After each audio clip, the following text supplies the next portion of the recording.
আগের ভিডিওতে রাধাবল্লভ বাড়ি দেখিয়েছিলাম, তাই আজকে রেডি শেডি হয়ে আমাদের গোপাল সোনাদেরকে নিয়ে যাচ্ছি যেমো গোপালটুঙি। এই যে আমার সাঙ্গপাঙ্গদেরকে দেখে নাও, একটা টোটো করে নিয়েছিলাম, তারপর পৌঁছালাম গোপালটুঙি। রাধাবল্লভ বাড়ির মতো মন্দিরটা হয়তো অতটা বড় নয়, কিন্তু এই মন্দিরে এসেও প্রচণ্ড শান্তি কিন্তু মনের মধ্যে অনুভব করতে পারবে। এই দেখো গোপাল সোনাদের একবার দেখিয়ে নিলাম, ওরা আজকে এই মন্দিরে এসে তো ভীষণই খুশি হয়েছিল। আর আমরা সবাই মিলে এবার ঢুকছি ভিতরে, চলো তোমাদেরকেও দেখায়। মন্দিরের ভিতরে ঢুকে দেখলাম কিছুর জন্য একটা প্যান্ডেল হচ্ছে, হয়তো কিছু অনুষ্ঠান হতে পারে, আমি ঠিক জানি না। আমার বাড়ি থেকে অনেকটাই দূরে মন্দিরটা। ভিতরে দেখো এবার গোপালকে দেখায়। আর এই যে আমাদের গোপালটুঙির গোপাল সোনা, গোপালকে যখন দেখি তখন আর চোখ ফেরাতে পারি না, এতটাই সুন্দর রূপ এখানকার গোপালের। আর জানো এখানে অনেকে গোপাল রেখেও যায় যারা ঠিকমতো সেবা দিতে পারে না, সেটা আবার কেউ চাইলে নিয়েও যেতে পারে, তবে সেটা অবশ্যই মন্দির কর্তৃপক্ষের সাথে কথা বলে।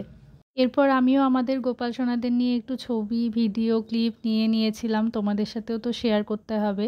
আর এই যে মন্দিরটা একটু দেখিয়ে দিই, যেহেতু প্যান্ডেল হচ্ছে খুব একটা ভালো করে দেখাতে পারলাম না, কিন্তু মন্দিরের দেওয়ালে দেওয়ালে অনেক সুন্দর সুন্দর ছবি আঁকা আছে।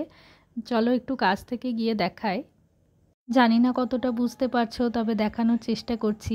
আগেরবার আমি এই পেন্টিংগুলোর সামনে ছবি তুলেছিলাম, তখন এইরকম প্যান্ডেল ছিল না, ওই জন্য ভালো বোঝা যাচ্ছিল।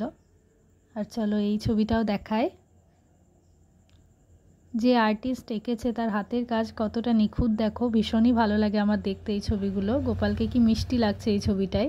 এই মন্দিরে যখনই আসি বাড়ি ফিরতে আর ইচ্ছে করে না, কিন্তু কি করব, টোটো কাকু বাইরে দাঁড়িয়েছিল এবং বারবার করে ডাকছিল, অনেকটা সময় হয়ে গেছিলো, সন্ধ্যাও হচ্ছিল, তাই বেরিয়ে পড়লাম। আর যাওয়ার সময় এই মাধবীলতা গাছটা একটু দেখছিলাম, মন্দিরটাও একবার পিছন ফিরে দেখে নিলাম।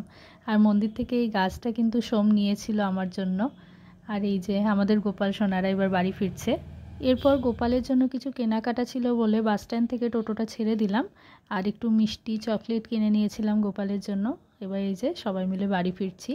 আর বাড়ি ফেরার সময় মাঝ রাস্তায় পড়েছিল একটা গন্ধরাজ গাছ, সেখান থেকে সৌভিক তো একটু গাছের ডাল ভেঙে নিল আর কিছু ফুল তুলে নিয়েছিল।